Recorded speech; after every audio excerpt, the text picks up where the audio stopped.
이사야서 13장의 말씀 내용은 하나님의 바벨론을 향한 맹렬한 심판의 예언과 그 심판으로 인하여 그 바벨론 백성들에게 임하게 될 그런 어떤 참담한 그런 현실에 대하여 하나님 미리 예언적으로 경고하신 말씀의 내용입니다. 그런데 하나님께서 이 바벨론을 이스라엘의 역사 속에서 보면 하나님의 사랑하는 택한 백성들이 하나님의 말씀에 불순종하며 하나님을 떠날 때에 그 이스라엘 백성들을 경고하시고 사랑의 매로 때리시기 위해서, 징계하시기 위해서 도구로 썼던 곳이 이방의 바벨론이라고 하는 나라입니다. 그런데 하나님은 이 바벨론을 뒤에 가서 심판하실 것을 아주 참담하게 심판을 당하여서 바벨론이 멸망당하고 나면 거기에는 들 짐승들조차도 거하지 않는 황폐한 땅이 되리라, 이렇게 경고하고 있거든요. 이 말씀을 통해서 먼저 살펴볼 것은, 여러분, 하나님의 택한 백성들과 믿지 않는 세상 사람들의 차이가 너무도 극렬하게 드러나는 면이 뭐냐 하면, 하나님의 택한 백성들, 하나님을 온전히 섬기며 의지하며 소망두고 따라야 할 이스라엘 백성들이 하나님의 뜻대로 살지 않을 때는 하나님이 이방인들을 몽둥이 삼아서 이스라엘 백성들을 때리며, 또한 이스라엘 백성들을 그렇게 때리게 될 때는 반사적으로 이방인들이 그만큼 이득을 취하는 거 아니겠어요? 그들의 있는 재산을 다 빼앗고요, 그들을 노예 삼고요. 그 이방인들이 그렇게 하나님이 택한 백성들이 하나님 앞에 온전히 순종하지 못할 때는 그렇게 하나님이 이방인들에게 도리어 유익이 가게 그들을 몽둥이 삼아서 이스라엘 백성들을 때리지만, 그러나 하나님께서 택한 백성들은 그거는 잠시 하나님의 뜻대로 살기 위한 하나의 사랑에 매였을 뿐이지, 잠깐일 뿐이지, 그 역사 속에서 하나님이 이스라엘 백성들을 회복시키고 나면 도리어 이스라엘 백성들은 하나님의 전과 같이 변함없이 사랑하시면서 도리어 이스라엘 백성들을 죄를 범하여서 그들을 때리는 몽둥이로 삼았던 바벨론은 완전히 진멸시켜버릴 것을 말씀하는 거예요. 여기 지금 하나님의 굉장히 깊은 사랑의 원리가 들어있잖아요. 뭡니까? 아니, 어떻게 보면 바벨론을 하나님의 사랑하는 선택한 백성들을 때리기 위해서 잠시 썼을 뿐이에요. 그게 어떤 면에서 보면 그렇게 크게 잘못한 겁니까? 하나님이 그냥 몽둥이로 쓰신 것 뿐이야. 하나님이 택한 백성들 정신 차리게, 돌이키게 하려고. 근데 그렇게 몽둥이로 잠깐 쓴 것 뿐임에도 불구하고 하나님의 택한 백성들이 돌이켜 회개하고 하나님 품 안으로 돌아올 때는 그 몽둥이를 썼던, 몽둥이로 쓰임받았던 바벨론은 아예 그냥 황폐하도록 진멸시켜버린다는 사실이에요. 여러분, 우리를 향하신 하나님의 사랑이 그와 같은 거란 말이에요. 우리가 이런 하나님의 사랑의 원리를 깊이 깨달아 한다면 하나님의 자녀된 성도들은 하나님 앞에서 우리가 조금 하나님의 자녀답게 연약하여 우리가 하나님의 뜻대로 살지 못할 때도 있어요. 그렇지만 하나님은, 하나님의 택한 백성들의 사랑은 변함이 없단 말이에요. 때리는 것조차도 사랑하기 때문에 잘 되라고 때리는 거란 말이에요. 그렇지만 이방인들은 하나님의 사랑에서 떠나 있는 하나님의 사랑이 아닌, 쉽게 말하면 하나님의 택한 백성들이 아니기에 하나님의 사랑하는 백성들을 말 안 들어 잠시 몽둥이로 사용하는 것까지라도 그것까지도 다 진노의 대상이 된단 말이에요. 그러니까 우리가 영적으로 이런 면을 깊이 생각해 보면 뭐냐면, 우리 목사님들끼리는 그런 얘기를 자주 합니다. 왜? 많이 봐왔기 때문에. 그래서 익히 들어 알고 있는 일. 그러나 보편 일반 성도들한테는 우리 목사님들이 그런 얘기 잘 안 해요. 진짜 그런 것들이 하나님이 사랑하는 백성들을 얼마나 이방인들과 다르게 취급하시는지가 너무 절실하게 보여지고 느껴지고 경험되어지는 거기 때문에. 그게 뭐냐면, 하나님의 택한 사람들, 특별히 그 주의 종들, 그들을 조금이라도 해롭게 하고 괴롭게 하고 뭐 좀 하는 사람들을 보면 안 좋아요. 많이 안 좋아요. 그런 걸 너무 많이, 우리도 조심스럽게 그런 말을 해요, 목사님들끼리도. 왜 성경에 보면 그런 이야기 있잖아요. 엘리사 선지자가 대머리였어요. 그래서 아이들이 엘리사 선지자를 대머리라고 놀린 사건이 나오죠. 그때 암컴이 나와서 어린아이들을 42명을 물어 죽였어요. 애들이 철없이 엘리사 선지자에게 대머리라고 놀린 것 때문에. 굉장히 중요한 영적인 원리가 들어있는 말씀이거든요. 오늘 이 말씀이 지금 바벨론을 몽둥이 삼아서 하나님의 택한 이스라엘 백성들을 사랑하셔서 징계하신 것뿐인데, 그 몽둥이로 삼은 것조차도 이스라엘을 회복시키고 나서는 바벨론을 그렇게 아주 무참히 진멸시켜 버리신, 맥을 같이 하는 거거든요. 그럼 뭘 얘기하려고 그러냐면, 하나님의 택한 백성들을 향하신 하나님의 사랑은 이건 이방인들과 비교할 수도 없는 거예요. 그럼 그럴 만한 이유를 우리가 어디서 찾아야겠어요? 보세요. 하나님의 택한 백성들 속에는 하나님의 형상이 있단 말입니다. 이건 완전히 다른 거예요. 어떻게 보면 사람과 짐승과의 차이 이상해요, 이거는. 그 성경은 이성 없는 짐승이라고 하고 멸망할 짐승이라고 그러잖아요. 그 이성 없는 짐승, 멸망한 짐승의 핵심이 뭐예요? 영혼이 없다는 거. 하나님의 형상으로 지음받은 영혼이 없는 그냥 흙에서 튀어진 생명이라는 거. 죽으면 그냥 흙으로 돌아가서 소멸되어 버리는 거. 하나님의 자녀된 성도에게는 하나님의 형상이 있다는 거. 아담과 하와를 창조하실 때 우리가 우리의 형상을 따라 사람을 만들고, 우리의 형상을 따라서 하나님의 형상이 우리 안에 있단 말입니다. 그렇게 하나님께서 하나님의 형상으로 지음받은 인간을 얼마나 사랑하시면 죄를 범해도 하나님이 사랑하셔서 바로 세워 더 바르게 되게 하시려고 때리지요. 버리시지 않는단 말이에요. 이 사랑의 원리를 통해서 깊이 깨달아야 할 것이, 하나님이 우리 영혼을 얼마나 소중히 여기시는 걸 한번 생각해 봐요. 우리를 사랑한 게 아니에요. 하나님이 부여하신 하나님의 생명 영혼을 사랑하시기 때문에 하나님이 그 영혼 잃어버리지 않기 위해서 자기 생명과 바꾸시는 하나님이란 말이에요. 근데 과연 우리는 우리 영혼을 얼마나 소중히 여기며 사느냐고요. 이 영혼의 소중함을 인식하고 사느냐고요. 하나님이 제일 하나님의 택한 백성들 가운데 진노하시는 게 뭐냐면, 영혼보다 육체를 사랑하는 거예요. 이거 제일 진노하시는 거예요. 아니, 우리가 조금 연약해서 부족해서 넘어지고 실수하고 아니요. 이런 건 예수님이 하시는 말씀처럼 70번씩 7번까지도 용서해 줘라.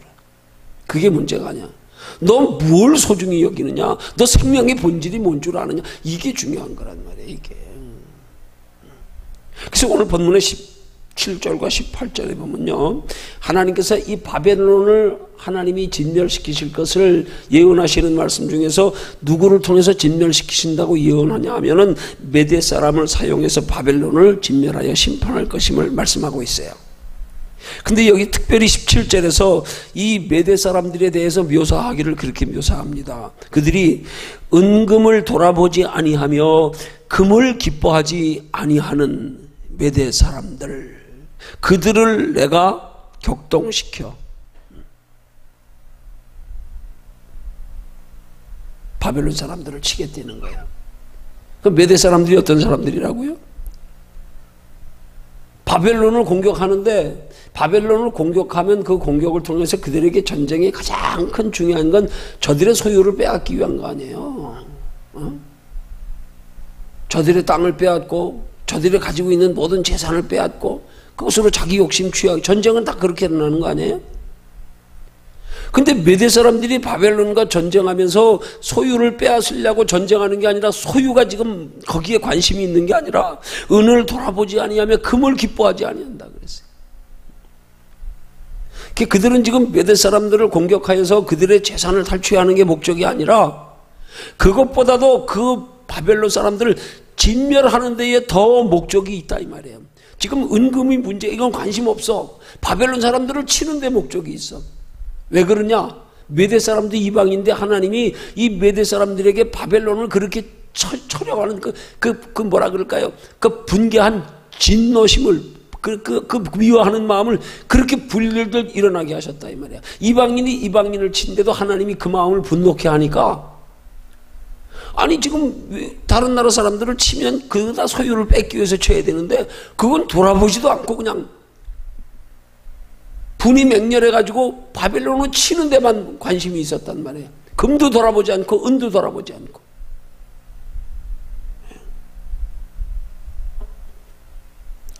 저들을 은금을 뺏는데 관심이 있는 게 아니라 바벨론 사람들을 오직 멸망시키는데, 죽이는데 온통 관심을 다 쏟았다 이 말이에요. 이방인들이 그럴 일이 없는데 하나님이 그렇게 그 마음을 움직이니까. 이건 곧 메대 사람들이 자신들의 목적, 곧 바벨론을 정복하는 임무를 수행함에 있어서 물질적인 유혹에 현혹되지 않았음을 의미하는 표현이거든요. 여기 굉장히 중요한 영적인 교훈이 들어있단 말이에요, 여기에. 이렇게 이방인들조차도 하나님께서 그 마음을 격동시키니까 오직 저 바벨론을 미워하여 저들을 정복하고 치는 데만 관심이 있고, 거기에 자기들이 주된 관심사로 가져야 될 은금에도 관심을 가지지 않았다는 사실 앞에서 오늘 우리 하나님의 자녀된 성도들이 정말로 우리가 살면서 우리의 인생에 가장 소중한 것이 무엇이고 하나님 정말로 기뻐하는 것이 무엇이고 우리의 삶의 궁극적 목적이 무엇인가를 바로 아는 사람들은 우리가 이 땅에 살아가면서도 하나님 뜻대로 하나님을 기쁘시게 하며 하늘에 소망 두고 살아가는 삶에서 이들이 은금에 관심이 없었던 것처럼 오늘 우리들은 이 땅에서의 눈에 보이는 것들에 관심이 없어야 된단 말이에요. 거기에 비교하면 그렇게 우리 영혼을 소중히 여겨야 되는 거란 말이에요. 그걸 물과 성령으로 거듭났다 그러는 거란 말이에요. 그럼 그렇게 될 때 보십시오. 결과가 뭐겠어요? 그렇게 메대 사람들이 하나님이 그들을 격동시켜서 같은 이방인들끼리지만은 다른 나라 이방인들끼리 하나님의 택한 민족이 아님에도 불구하고 격동시켜서 바벨론을 쳤으니까 결국은 어떻게 되겠냐고요. 결국은 죽인 걸로 끝났어요? 아니요. 자기들이 그 나라를 정복하는 것, 그것보다도 사실은 은금에 더 관심이 있어야 되는데, 그들이 재산에 그 모든 들 다 차지하는 데 관심이 있어야 되는데 그걸 관심 두지 않고 그냥 바벨론을 처음 멸망시키는 데 집중하고 관심 가지고 열심을 쏟았더니 결국 어떻게 된 거예요?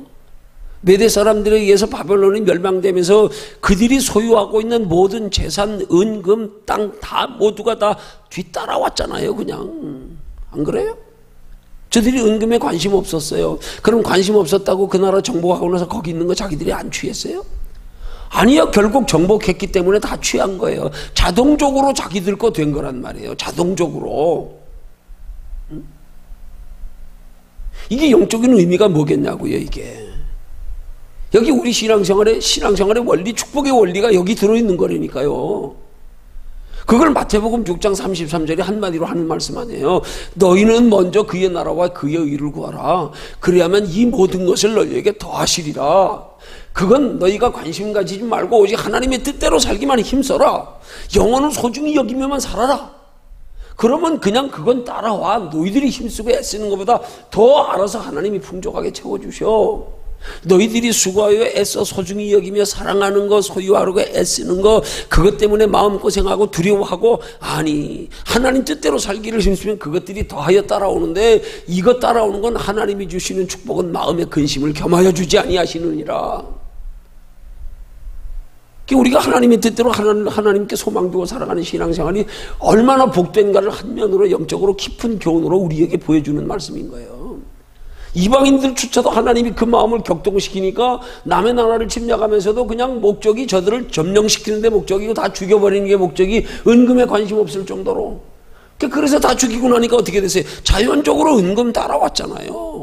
자연적으로 자기네 소유됐잖아요. 우리 똑같은 거예요. 신앙생활의 원리가. 태양 바라보고 가면 그림자 뒤에 그냥 따라오듯이 비춰져서 우리 하나님의 뜻대로 하나님께 관심 가지고 영혼에 소망 두고 살아가는 신앙생활이 되면 그건 육신의 거 그냥 따라와요. 이건 우리 관심 가질 것도 없어. 이건 마귀와 영적 전쟁에 싸우는데 은금 가지고 싸울 필요 없단 말이에요. 우리 신앙생활은 악한 마귀와 영적 싸움인데 예수 믿는 사람들이 오늘날 무엇 가지고 영적 싸움하냐고요?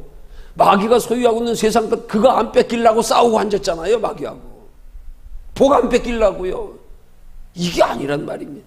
은혜 안 뺏기려고, 영혼 안 뺏기려고, 하나님 사랑을 품에서 떠나지 않으려고 마귀와 싸워야지요. 그 기복신앙은 뭐예요? 마귀와 싸우는데 마귀가 소유하고 있는 세상 것들을 내가 취하려고, 내가 취한 것 뺏기지 않으려고 싸우고 들어앉았잖아. 그게 뭐예요? 눈에 보이는 세상 것만을 위해서 신앙생활하는 거야. 그거나 복 받으려고, 거기에만 관심 있고.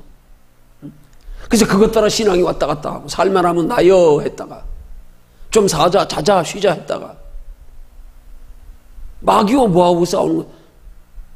눈에 보이는 세상 것 가지고 그거 안 뺏기려고, 그거 취하려고. 이게 아니란 말이에요. 이게 왜 이스라엘 백성들이 택함 받고도 멸망당했냐고요. 왜 그렇게 큰 매를 받아가지고 바벨론에 70년 동안이나 포로로 잡혀갔냐고요. 하나님의 은혜 안에서 떠나지 않으려고 마귀와 싸워야 되는데요.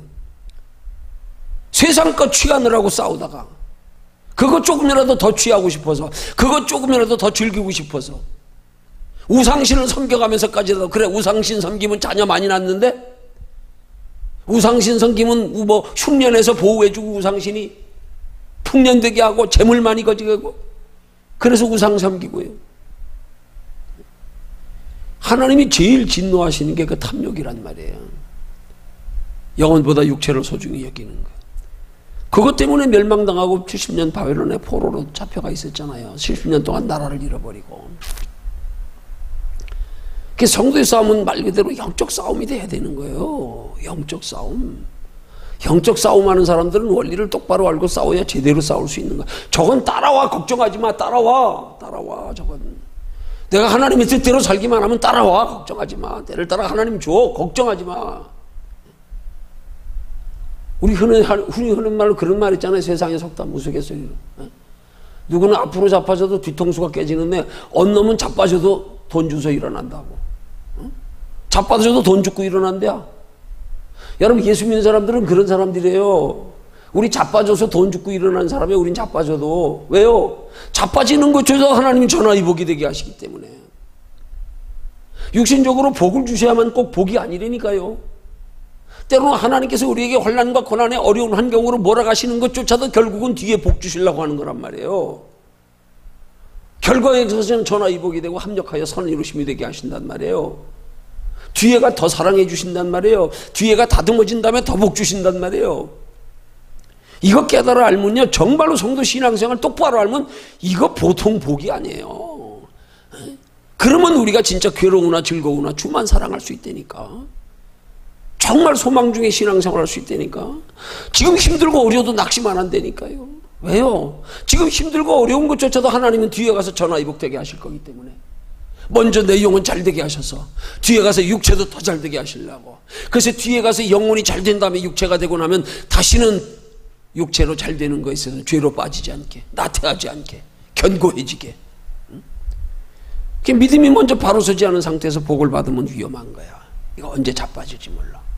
그러니까 하나님은 우리에게 안정권에 들어가서 복을 받아도 받은 복으로 믿음이 더해지고 하나님 나라까지 보게 되게 하려고 먼저 영혼 먼저 다듬으려고.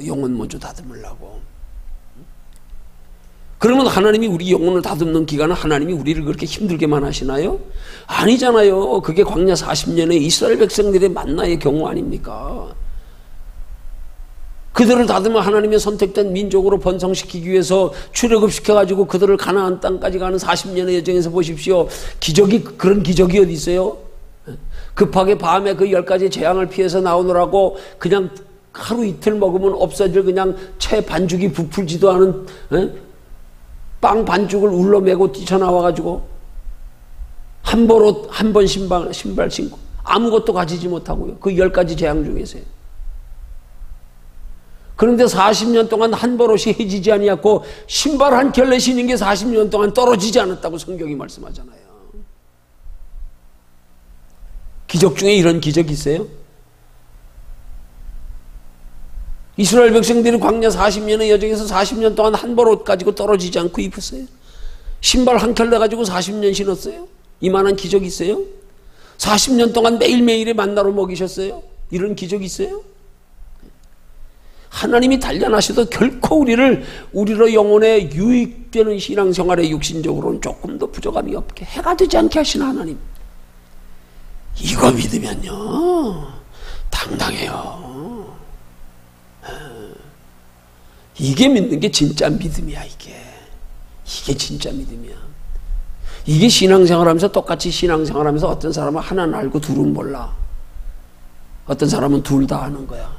하나는 알고 둘은 모르는 사람을 하나님이 복 주시지 않고 그럴 때는 그 뒤에 하나님이 우리를 더 복 주시려고 하는 그런 중에서도 알게 모르게 우리를 다 지켜보호하시는 하나님의 배려와 사랑을 모르는 사람들, 예수 믿으면서 하나밖에 모르는 사람들이야. 그런 사람들이 기복신앙 아니에요. 눈에 보이는 것만 따라 살고 뒤에 거 못 믿으니까, 더 좋은 거 주는 거 못 믿으니까. 지금 힘들고 그래도 하나님이 돌보시고 지켜보시고 때를 따라 채우시는 건 모르니까. 이거 하나밖에 모르는 사람들이야. 이런 사람들이 둘을 알고 신앙생활 정말 괴로우나 즐거우나 전혀 환경에 구애받지 않고 열심히 신앙에 변함없는 거 보고 저 사람들이 오히려 비웃잖아요.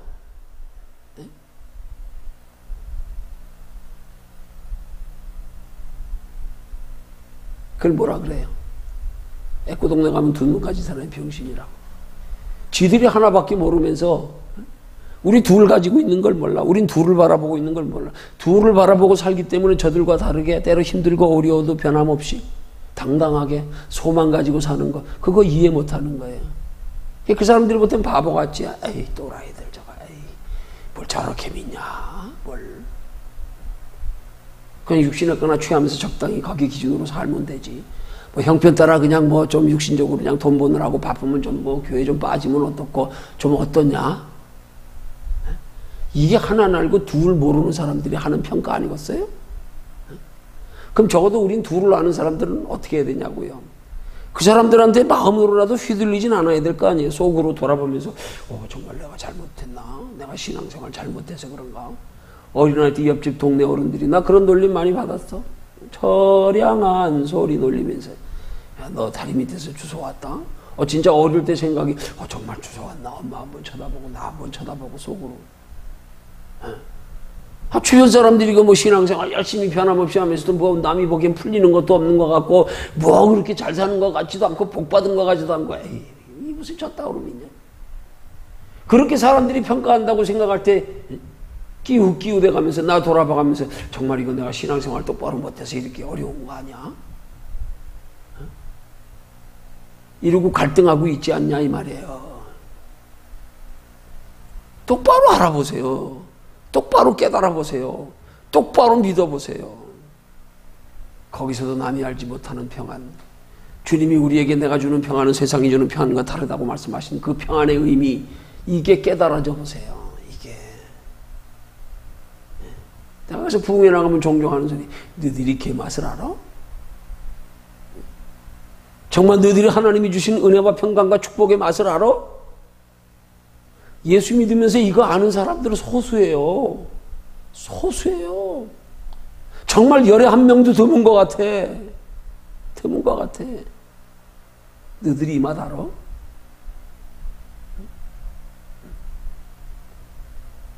이방인들조차도 하나님이 그렇게 격동하는 마음을 주니까 이방인들끼리 전쟁하면서도 은금을 돌아보지 아니하고 쳤는데, 그러고 나니까 결국 승리하고 나니까 은금은 자동적으로 따라왔는데, 우리의 영원한 생명을 위해서 싸우는, 우리의 영원한 생명을 위해서 거기에 소망 두고 살아가는 성도가 기껏 신앙생활하면서 눈에 보이는 거나 바라고 이것 따라서 신앙생활이 왔다 갔다 하고, 이게 바람직한 신앙이냐고요. 똑바로 알고 신앙생활해야죠. 신앙생활은 배우는 게 아니에요. 배우는 게 아니에요. 하나님이 내 안에서 가르쳐 주시고 인도해 가심으로 깨우쳐지는 거예요.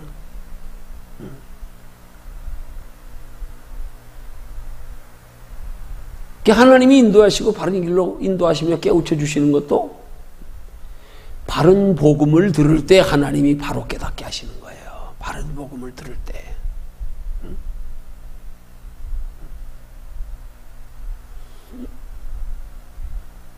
우리가 이렇게 살아야 할 것을 영적으로 교훈하는 말씀입니다. 야, 이방인들조차도 하나님이 그들의 마음속에 정의감을 불어넣고 격분하는 마음을 불어넣어 줬더니 이방인들을 침략하면서도 남의 나라를 침략하면서도 은금을 돌아보지 않았어. 하물며 너희 영원한 생명의 본질을 아는 너희가, 영원한 생명을 바라보고 사는 너희가 어떻게 살아야 되겠냐. 이방인들도 저렇게 전쟁하면서 금은을 보지 아니하고 전쟁하는데 너희는 하늘의 비밀을 알고 사는 성도가 기껏 이 땅에 있거나 바라보고 앉았고 한눈 팔고 그것 때문에 신앙생활 소홀히 하며 울고 웃고 앉았고 그렇게 살지 말라는 영적인 깊은 교훈의 말씀인 줄로 믿으시기를 주님의 이름으로 축원합니다.